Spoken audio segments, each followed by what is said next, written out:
Kong launches Night Vibes campaign to promote nighttime economy. Downpour during red rainstorm signal leaves Sheko residents stranded once again. Libya remains in deep crisis after flooding as aid starts to trickle in.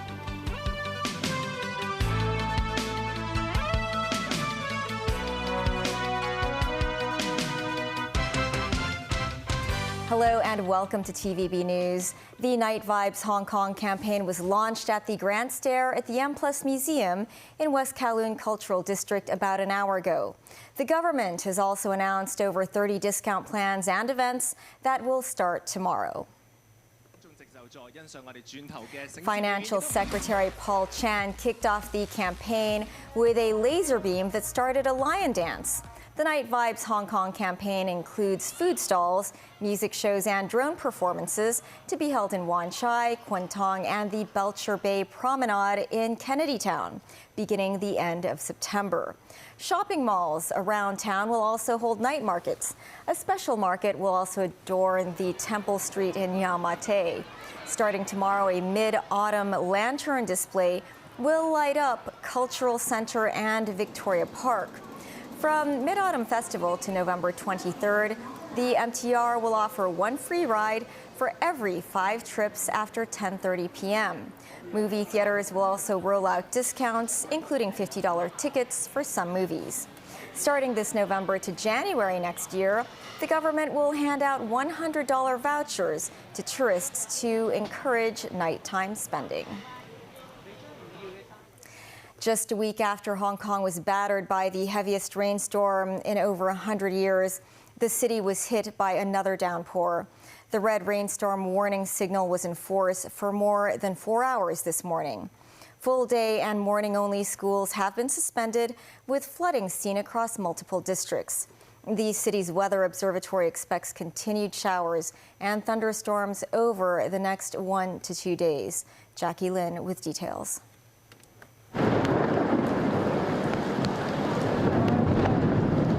Hong Kong pounded by torrential downpours and thunderstorms again today, brought on by a trough of low pressure around the South China coast. Around Knutsford Terrace in Tsim Sha Tsui, a 26-meter tall crane collapsed onto a restaurant nearby.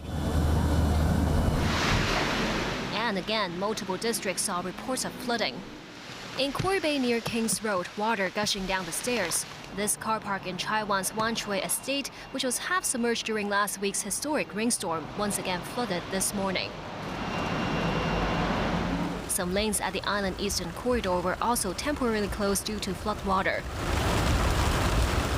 Around 4 a.m., the Hong Kong Observatory issued the amber rainstorm warning signal before elevating it to the red rainstorm signal at 5:55 a.m. Morning and afternoon schools were suspended. I'm so happy because I don't need to go to school. Like, it affects the traffic a lot, and then people might get stuck. 2:30 or 3 o'clock and woke up in the middle of the night, and took me a while to fall back asleep because it was raining down on the air conditioner pretty hard. In these 2 weeks, like, there are red signal and there's the black signal. The typhoon number 10, like, the situation is getting worse. Multiple districts recorded more than 100 millimeters of precipitation, with North Point, Tai Tam, and Kowloon City being the hardest hit, logging some 200 millimeters of rainfall. If we look at the radar pictures, we can see that intense rain echoes kept approaching us from the south and crossing the territory, bringing heavy rain to us. While students attending full-day or morning-only schools don't have to go to class today, afternoon schools will proceed as usual, as all rainstorm warnings, including the amber signal, were cancelled before noon at 11:45 a.m. Jackie Lin, TVB News. Sheko residents were once again cut off from the rest of the city after the only road leading to the area was closed during this morning's heavy rain. Authorities said Sheko Road would reopen to light vehicles around 9 p.m. and that they are aiming for traffic flow to fully resume at 6 a.m. tomorrow. Jackie Lin again. This collapsed section of Sheko Road near Lan Nai Wan was among the hardest hit from last week's torrential rain. Following yet more heavy downpours this morning, emergency repair works were washed away. the area of landslide and subsidence also expanded. That forced the only road linking Shek-O to the rest of the city to close off again before it was partially reopened at around noon for emergency use of only government vehicles and red minibuses of one designated route. Some minibus passengers had to walk around 100 meters in the rain and let the minibus drive through the more precarious section before boarding the minibus again. Some of the passengers found it safer this way. An engineering scholar said the second collapse on Shek-O Road was likely caused by both the rainfall this morning and the impact from last week's downpour, which has loosened the soil. When rains fall on the slope, actually about 40% becomes surface runoff, and 60% roughly infiltrate into the soil. And the larger catch area above the slope, it took time. Maybe it could take 1 or 2 days for the water to seep down to the location of the failure position. Professor Ng says the government has conducted the right emergency remedial action, including concrete spraying, but he also urged the government to improve the drainage system and the retaining wall in the area over the long term. Jackie Lin, TVB News. Overseas in Libya, search teams combed streets, wrecked buildings, and even the sea, looking for signs of life in the devastated city of Derna. Nazvi Karim has more. Disaster, disaster, disaster in every sense of the word, screams this survivor in the Libyan city of Derna after he lost 11 members of his family in Sunday's deadly floods. He was not alone. Entire families were washed away during Sunday's deluge, caused by the Mediterranean storm Daniel. Derna was particularly hard hit when 2 dams in nearby mountains collapsed and sent floodwaters on a destructive and deadly torrent through the city centre. Waves rose as high as 7 meters, according to officials. Thousands of people have died, and many thousands more are missing, most of them washed out to sea. At least 30,000 people are displaced. Rescue teams report finding bodies wherever they go, inside houses, on the streets, and in the sea. This Derna resident said the houses of his 2 aunts and his cousin were completely lost. Perhaps 90% of our people drowned. It's genocide, he said. Rescue efforts are being hampered by the poor infrastructure and the fact that Libya is split into 2 governments, one in the east and another in the west. But the whole country is at least united in their grief, with teams from Tripoli and Benghazi rushing to Derna and other flooded areas to provide aid and support. The storm hit other areas in eastern Libya, including the towns of Beida, Susa and Marj. Neighbouring countries such as Egypt, Algeria, Tunisia have sent rescue teams along with Jordan, Italy, France, the United Kingdom and Germany, among others. US President Joe Biden said the United States would send money to relief organizations and provide additional support. More than 70 of Derna's dead were from a single southern Egyptian village, El Sharif. On Wednesday morning, hundreds attended a mass funeral in the village for the victims. Nazvi Karim, TVB News. South Korea today expressed deep concern and regret over a meeting between North Korean leader Kim Jong-un and Russian President Vladimir Putin that was apparently focused on expanding military cooperation. Tracy Furness reports. Following the meeting between Kim Jong-un and Vladimir Putin, South Korea's unification minister on Thursday urged Moscow and Pyongyang to refrain from illegal arms deals or military cooperation. Both sides appear to continue to be pushing for various military transactions. We once again call on North Korea and Russia to stop illegal and reckless acts that only deepen their own isolation, said Kim Yong-ho, South Korea's unification minister. Meanwhile, the White House raised concerns on the meeting between Kim and Putin, where they discussed military matters and the war in Ukraine. We continue to urge North Korea to meet its public commitments not to support Russia's war in Ukraine. We obviously have concerns about any burgeoning defense relationship between North Korea and Russia. Again, it remains to be seen what either side A, wants out of this, and B, will get out of it. These are not 2 countries that work well with others, and they don't really have all that much trust and confidence in each other. So we'll have to see. But certainly, any arrangement that would improve North Korea's military capabilities certainly would be of significant concern to us. When asked about China's reaction to the Kim-Putin meeting, Chinese Foreign Ministry spokesperson Mao Ning said the North Korean visit to Russia is an arrangement between the 2 countries, adding that China-North Korea relations are developing well. The North Korean leader invited President Putin to his country during their talks in Russia Wednesday.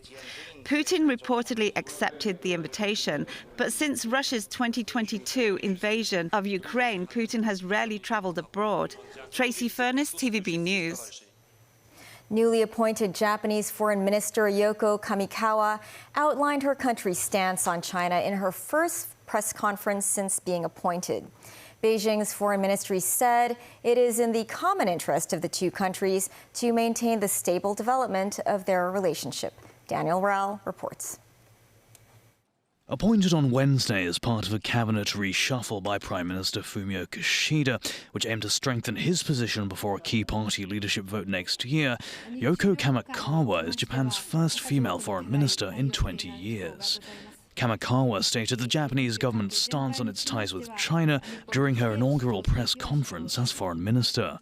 She said Tokyo will say what must be said and, in general, assert its interests. Kamikawa also said Japan will continue to hold talks on and work together with China to address common issues. However, she acknowledged there are many contentious matters that need to be resolved. Kamikawa said that she believed Japan and China must both put in the effort to build a constructive and stable relationship. Still, she clarified that Prime Minister Fumio Kishida's stance towards Beijing had not changed. Most recently, relations between Tokyo and Beijing were strained after Japan started releasing treated radioactive water from the wrecked Fukushima Daiichi nuclear power plant into the Pacific Ocean last month. The move angered China, which in response imposed a blanket ban on Japanese seafood and aquatic products. In Beijing, the Foreign Ministry commented on bilateral ties following the cabinet reshuffle in Japan. Foreign Ministry spokesperson Mao Ning said China and Japan are important neighbours, and it is in the common interest of the two countries and the region to maintain healthy and stable development of the relationship. She added the two sides should strengthen communication, deepen practical cooperation and manage differences. Daniel Rao, TVB News. Still ahead, Consumer Council finds some airlines may not be following rules over compensation.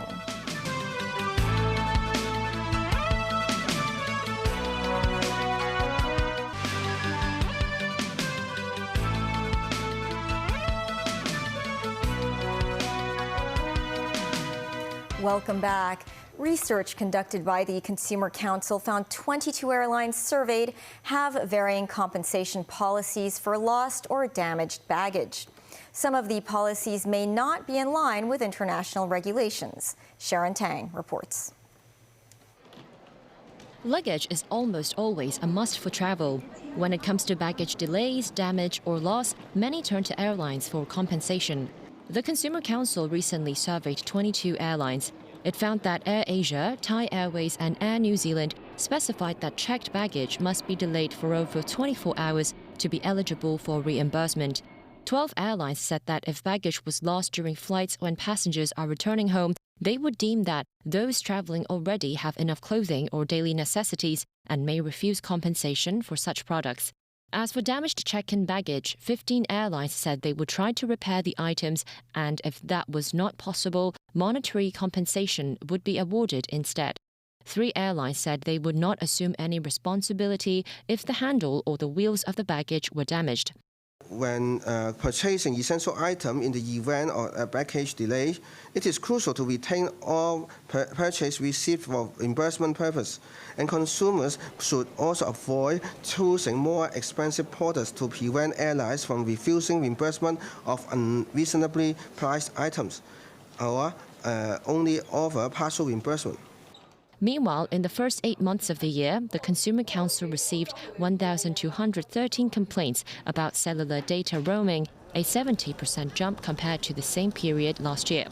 In one case, a complainant was charged $100 per day after traveling on the mainland in May. It was then revealed the complainant did not reply to a long text from the telecom company, so the roaming service was activated automatically. The watchdog urged consumers to check the bill every month and contact the telecom provider for any unexplained charges. Sharon Tang, TVB News. The 8th Belt and Road Summit continued on its second day, with today's forum showcasing the development of Sino-Middle East ties and upcoming projects. Timothy Lee reports. Having held a number of sessions today on the market outlook in the Middle East, senior officials from across the Arab world pitched their nation's perks to potential business partners at the Belt and Road Summit.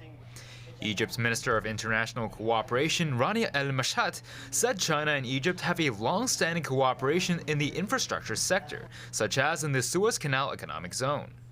Egypt and China enjoy very important relationships, and given the visits by both leaders to both countries, it started in 2014 by President Sisi visiting President Xi, and then he visiting Egypt. When we take a look at the Chinese investments in Egypt, particularly lately, there have the Suez Canal Economic Zone. The Suez Canal, it represents 12% of global trade, 30% of container traffic. On the occasion also of the new administrative capital in Egypt, there are Chinese companies which are helping with the construction. Meanwhile, Qatar's Deputy Undersecretary for Industrial Affairs and Business Development, Saleh bin Majid Al Khulaifi, noted the long history of the Gulf countries' participation in the BRI. Qatar was the first Arab country that actually signs many of the treaties related to the Belt and Road Initiative. And being said, China and Qatar have great trade relations. China is actually the first and largest trade partner with Qatar. So our largest stadium that we held the final of the 2022 FIFA World Cup was also built and supported by Chinese companies. Regarding Qatar's future cooperations with Hong Kong, El Khulaifi said the two have plenty in common. So there's a close similarity between Qatar and Hong Kong. Both of them are port-based. Both of them have a great airport and air carrier. We both are bilingual. We can speak English is almost common language. Under the Belt and Road Initiative, the Qatari Deputy Undersecretary noted that Doha and Beijing are currently working on setting up a Bank of China branch in the Gulf country that would be responsible for Chinese investment in the Middle East region. Timothy Lee, TVB News. In Indonesia, President Joko Widodo took a ride on the Jakarta-Bandung high-speed railway, a landmark project under the Belt and Road Initiative. Widodo examined the construction progress at Halim Station in the capital, Jakarta. He then took the train to Padalarang Station in West Java Province. It was the first time he had ridden on the railway.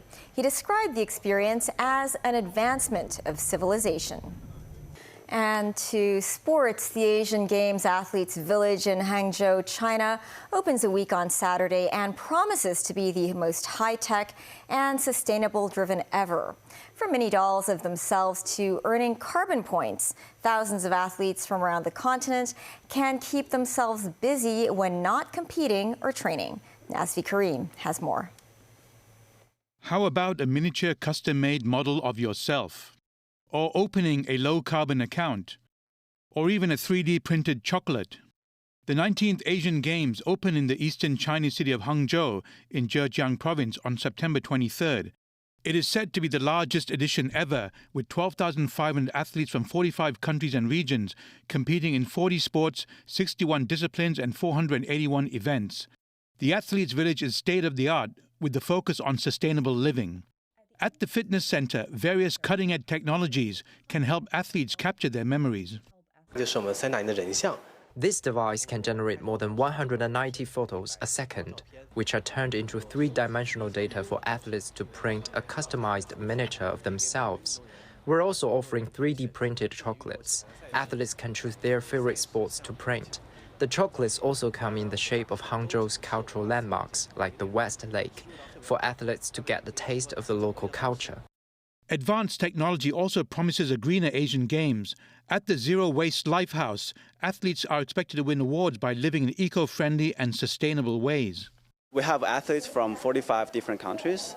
We don't have a universal APP. That's why we provided this QR code. They will log into the low-carbon account. Whenever they recycle a bottle or they sorted their waste, they will gain about 10 carbon points. They can use their points, go to here to redeem some of the rewards. The cultural houses inside the village aim to promote elements of sustainable living related to Chinese tradition. This is the combination of the 24 solar terms in Shaoshan Guojiang cloth, which is plant-dyed cloth. Each solar term is connected to a particular plant, the seeds, roots and leaves of which are used to dye silk. Nazvi Karim, TVB News. That's the news. Thanks for watching. Bye for now.